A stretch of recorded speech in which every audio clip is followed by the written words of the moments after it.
প্রথম পদ্ধতি, লক্ষ্যের কেন্দ্রবিন্দু পরিবর্তন করে ইতিবাচক গুণের খোঁজ করো।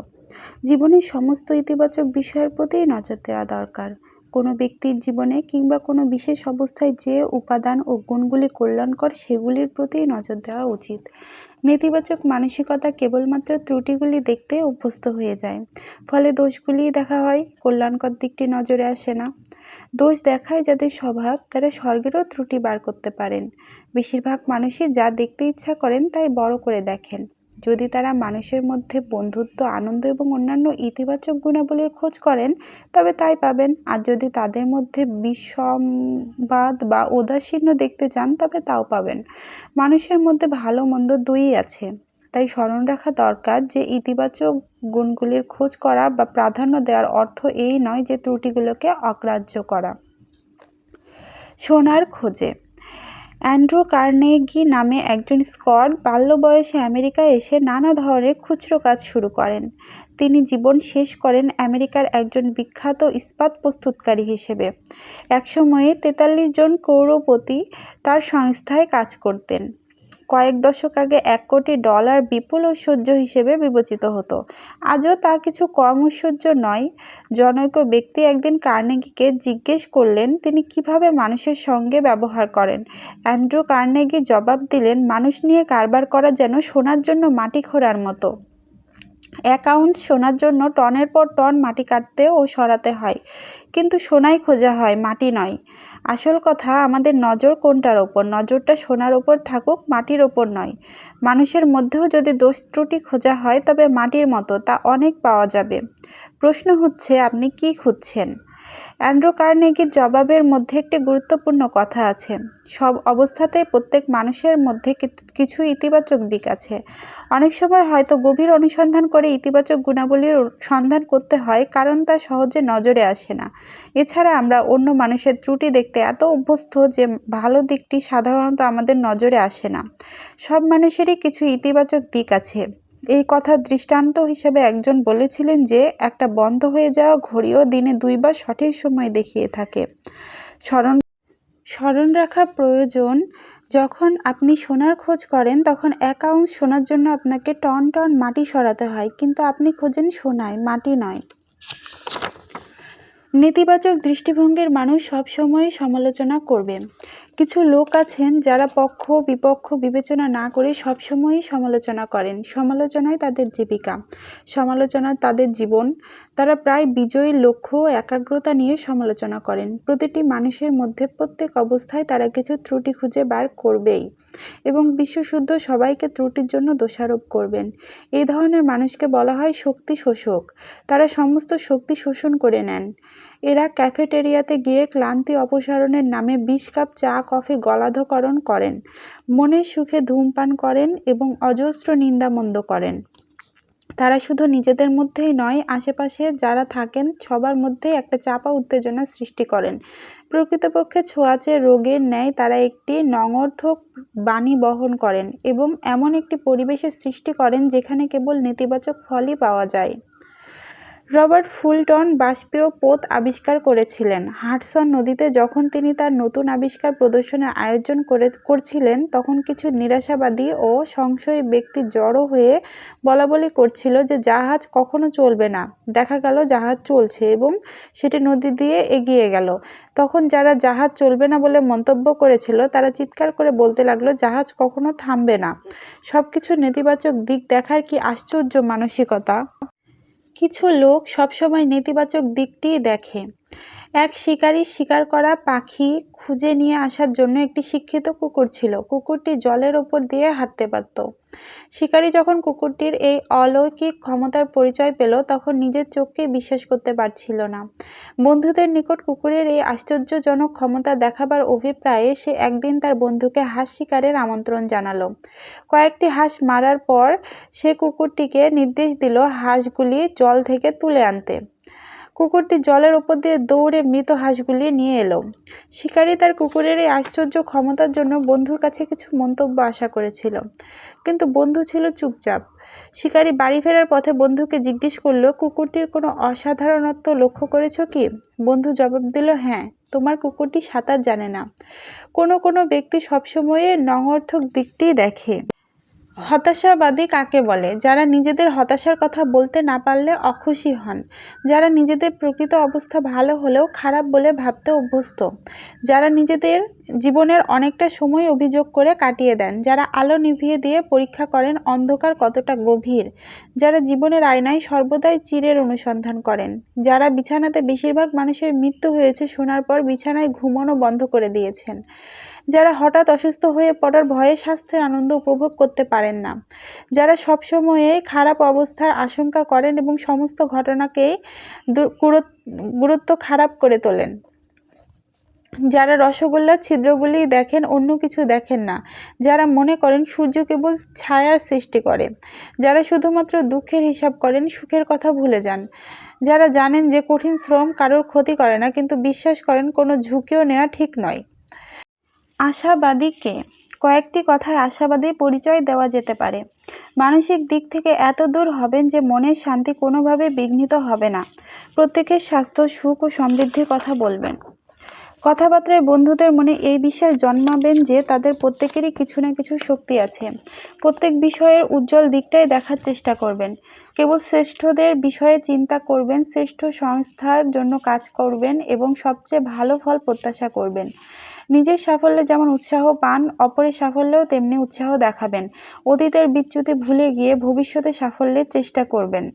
প্রত্যেকের জন্য থাকবে স্মিত হাসি। নিজেকে উন্নত করার জন্য এত সময় ব্যয় করবেন যেন অপরের সমালোচনা করার জন্য সময় অবশিষ্ট না থাকে। এত বড় হবেন যেন উদ্বেগ ও দুশ্চিন্তা কাবু করতে না পারে। এত মহান হবেন যেন ক্রোধ না বশীভূত করতে পারে। দ্বিতীয় পদ্ধতি, কাজ এখনই শেষ করার অভ্যাস আয়ত্ত করুন। জীবনে কোনো না কোনো সময়ে আমরা দীর্ঘসূত্রিতার শিকার হয়েছি, এর ফলে পস্তাতে হয়েছে। দীর্ঘসূত্রিতার নেতিবাচক মনোভাবের জন্ম দেয়। প্রকৃতপক্ষে পরিশ্রম করে কাজটি শেষ করতে যত না ক্লান্তি আসে, দীর্ঘসূত্রিতার অভ্যাস তার থেকে বেশি ক্লান্ত করে। একটি সুনিষ্পন্ন কাজ মনকে দেয় সুসম্পূর্ণতার তৃপ্তি এবং কর্মোদ্যম, আর অসমাপ্ত কাজ একটি ছিদ্রযুক্ত জলাধারের মতো সমস্ত কর্মশক্তিকে নিঃশেষিত করে দেয়। একটি ইতিবাচক মানসিকতা গঠন করতে ও বজায় রাখতে বর্তমানের মধ্যে বাঁচার এবং হাতের কাজগুলি এখনই করার অভ্যাস করতে হবে। চাঁদের আলোয় মধুর আলস্যে যে রয়েছে নিদ্রা, সূর্যের উত্তাপ সে উপভোগ করেছে সমস্ত দেহ দিয়ে। কিছু কাজ করতে হবে এই ভেবে ভেবে সে বেঁচেছে সারা জীবন। মৃত্যু যখন এসে দরজায় দাঁড়ালো তখনও কিছুই করা হয়ে ওঠেনি। জেমস অ্যালবেরি। যখন আমি বড় হব। ছোট ছেলেটি বাল্যকালে ভাবে যে বড় হলে আমি এইভাবে কাজ করব এবং সুখী হব। যখন বড় হলো তখন ভাবলো কলেজের পাঠ শেষ করে এই কাজ করব এবং সুখী হব। কলেজের পাঠ শেষ করে ভাবলো এবার একটা চাকরি পাই, তারপর বেশ কিছু কাজ করব। চাকরি যখন পেল তখন ভাবলো এবার বিয়ে করি, তারপর অন্য ভালো কাজে হাত দেব। কিন্তু বিয়ের পরও যখন কিছু করতে পারলো না তখন ভাবলো বাচ্চাদের লেখাপড়া শেখা শেষ হোক, তারপর দেখা যাবে। শেষ পর্যন্ত অবসর নেওয়ার পর দেখলো জীবন কখন তার চোখের সামনে দিয়ে বয়ে চলে গেছে, কাজ সে কিছুই করতে পারেনি। খুব বড় বড় কথা বলে অনেকে দীর্ঘসূত্রিতাকে আড়াল করার চেষ্টা করেন। কাজ শেষ না হওয়ার অজুহাত হিসাবে বলেন আমি বিশ্লেষণ করে দেখছি। 6 মাস পরেও দেখা যায় সেই বিশ্লেষণ চলছে, তখনও শেষ হয়নি। এটা এক ধরনের রোগ যাকে বলা হয় বিশ্লেষণের পক্ষাঘাত। এরা কখনোই কাজে সফল হবেন না। আর একদল আছেন যারা বলেন আমি তৈরি হচ্ছি, 6 মাস পরেও সে একই উত্তর, তৈরি হচ্ছি। এদের রোগকে বলা হয় অজুহাতম্বর। সব সময়ে কাজ না করার অজুহাত দেখিয়ে কাজ এড়িয়ে যান। জীবনটা অভিনয়ের আগে ড্রেস রিহার্সাল নয়। যে জীবন দর্শনে বিশ্বাস থাকুক না কেন, জীবনের খেলায় আমাদের হাতে মাত্র একটি গুলি আছে। এই খেলার বাজি অনেক বেশি, বাজি হচ্ছে ভবিষ্যৎ প্রজন্ম। কোথায় এবং কখন? এই প্রশ্নের উত্তরে বলা যায় এখানেই এবং এখনই। বর্তমান সময়কে সম্পূর্ণরূপে ব্যবহার করা প্রয়োজন। এর অর্থ অবশ্য এই নয় যে ভবিষ্যতের জন্য পরিকল্পনার প্রয়োজন নেই। সে প্রয়োজন অবশ্যই আছে। যদি বর্তমানকে যথাযথভাবে কাজে লাগানো যায় তবে স্বাভাবিকভাবে তাই হবে ভবিষ্যতের জন্য বীজ বপন করা। তৃতীয় পদ্ধতি, কৃতজ্ঞ হওয়ার মানসিকতা তৈরি হওয়ার দরকার। জীবনে যা প্রসাদ লাভ করেছেন তারই হিসাব করুন, কেবল দুঃখ কষ্টের নয়। সময় মতো গোলাপের সুবাস গ্রহণ করুন। কেউ কেউ দুর্ঘটনায় বা অসুখে অন্ধ হয়ে গেলে $10 লক্ষ ক্ষতিপূরণ দেওয়া হয়, কিন্তু কোনো সুস্থ মানুষকে $10 লক্ষ পাওয়ার লোভে অন্ধ হতে চাইবেন? অনেকেই চাইবেন না। আমাদের যা নেই তা নিয়ে আমাদের অভিযোগ এত সোচ্চার যে আমাদের যা আছে তার দিকে নজর দিতে পারি না। বস্তুতপক্ষে আমরা যা পেয়েছি তার জন্য আমাদের কৃতজ্ঞ থাকা উচিত। দুঃখ কষ্ট নয়, সুখের হিসাব করো। এই মন্তব্যের অর্থ এই নয় যে যা পেয়েছি তাতেই সন্তুষ্ট হয়ে নিশ্চিন্তে হয়ে বসে থাকা উচিত। এই অর্থ করলে বুঝতে হবে যে আমি আমার বক্তব্য ঠিক বোঝাতে পারিনি, কিংবা আমার বক্তব্য অংশত গ্রহণ করা হয়েছে। কিভাবে আপন আপন মানসিকতা অনুযায়ী বক্তব্যকে গ্রহণ করা হয় তার একটি উদাহরণ করা যেতে পারে। একজন ডাক্তারকে অতিথি বক্তা হিসেবে একদল সুরাসক্ত মানুষের সভায় বক্তৃতা দিতে আহ্বান করা হয়েছিল। সুরাশক্তি মানুষের স্বাস্থ্যের পক্ষে কতখানি ক্ষতিকর তা প্রমাণ করার জন্য তিনি একটি জোরালো পরীক্ষা করে বক্তব্যটি সকলকে বোঝাতে চেয়েছিলেন। দুটি পাত্রের একটিতে জল, অপরটিতে নির্ভেজাল মদ নিয়ে প্রথমে জলের পাত্রে একটি কেঁচো ছেড়ে দিলেন। কেঁচোটি বেশ নড়ে চড়ে বেড়াতে লাগলো। তারপর সেটি তুলে নিয়ে নির্ভেজাল মদের পাত্রে রাখলেন। প্রায় সঙ্গে সঙ্গে কেঁচোটি টুকরো টুকরো হয়ে পাত্রের মদের মধ্যে মিশে গেল। তিনি প্রমাণ করতে চেয়েছিলেন মদ আমাদের শরীরে কতটা ক্ষতি করে। তিনি শ্রোতাদের জিজ্ঞেস করলেন, এই পরীক্ষার দ্বারা কি প্রমাণ হলো? পেছন থেকে সুরাসক্তদের একজন বললেন, মদ খেলে পাকস্থলীতে কেঁচো হবে না। অবশ্য এটি ডাক্তারদের প্রতিপাদ্য বিষয় ছিল না, কিন্তু শ্রোতাদের মধ্যে কেউ কেউ তাদের নিজের নিজের মানসিক প্রবণতা অনুযায়ী অর্থ করে নিয়েছেন। এভাবে অনেকে পূর্ব নির্ধারিত চিন্তার প্রভাবে প্রকৃত বক্তব্যকে গ্রহণ করতে পারেন না। জীবনে অনেক প্রাপ্তির লুকানো সম্পদের মতো, তাদের প্রকৃত মূল্য আমরা জানি না। এইগুলোকেই বড় করে দেখা উচিত, দুঃখ কষ্টকে নয়। চতুর্থ পদ্ধতি, ক্রমাগত শিক্ষা গ্রহণের মনোভাব তৈরি হোক। শিক্ষা সম্পর্কে একটি ভুল ধারণার নিরসন দরকার। অনেকে মনে করেন আমরা স্কুল কলেজে শিক্ষা লাভ করে শিক্ষিত হই। পৃথিবীর বিভিন্ন দেশের সেমিনারে যোগ দিতে গিয়ে আমি শ্রোতাদের প্রায়ই জিজ্ঞাসা করি, আপনারা কি স্কুল কলেজে প্রকৃত শিক্ষা লাভ করেছেন? এ বিষয়ে সবাই একমত যে কেউ কেউ প্রকৃত শিক্ষা লাভ করলেও বেশিরভাগই সে শিক্ষা পায়নি। স্কুল কলেজে তথ্যপূর্ণ অনেক শিক্ষা পায়, কিন্তু শিক্ষার অনেকটাই বাকি থাকে। শিক্ষায় তথ্য, ঘটনাবলী ইত্যাদি জানার খুবই প্রয়োজন, কিন্তু তাতেই শিক্ষা সম্পূর্ণ হয় না। আমাদের শিক্ষার সত্য অর্থ জানা দরকার। বুদ্ধিগত শিক্ষা আমাদের মস্তিষ্ককে উর্বর করে এবং মূল্যবোধের শিক্ষা আমাদের হৃদয় বৃত্তিকে সমৃদ্ধ করে। বস্তুতপক্ষে যে শিক্ষা আমাদের হৃদয়কে সুশিক্ষিত করে না সে শিক্ষা বিফল। আমাদের পরিবার, সমাজ ও কর্মস্থলের উপযোগী চরিত্র গঠনের জন্য নীতিবোধ ও নীতিশিক্ষার প্রয়োজন। যে শিক্ষা চরিত্রের সততা, সহমর্মিতা, সাহস, একাগ্রতা ও দায়িত্ববোধের মতো মৌলিক গুণাবলী গঠন করে সেই শিক্ষায় একান্ত প্রয়োজন। আমরা কেবল ডিগ্রির মানদণ্ডে মাপা শিক্ষা চাই না, আমরা চাই মূল্যবোধের শিক্ষা। জোরের সঙ্গে বলা যায়, যে ব্যক্তি নীতিবোধের শিক্ষায় শিক্ষিত তার খুব উচ্চ ডিগ্রিধারী অথচ নীতিবোধ বর্জিত ব্যক্তির থেকে জীবনে উন্নতি করার সম্ভাবনা অনেক বেশি। চরিত্র গঠন এবং নীতি ও মূল্যবোধের শিক্ষা যে সময় বাচ্চারা বড় হয়ে ওঠে সেই সময়ে দেয়া ভালো, কারণ তখন বাচ্চাদের মনে কোনো পূর্ব নির্দিষ্ট ধারণা থাকে না। মূল্যবোধহীন শিক্ষা। প্রকৃত শিক্ষায় বুদ্ধিবৃত্তি ও হৃদয়বৃত্তি দুটি সমৃদ্ধ হয়।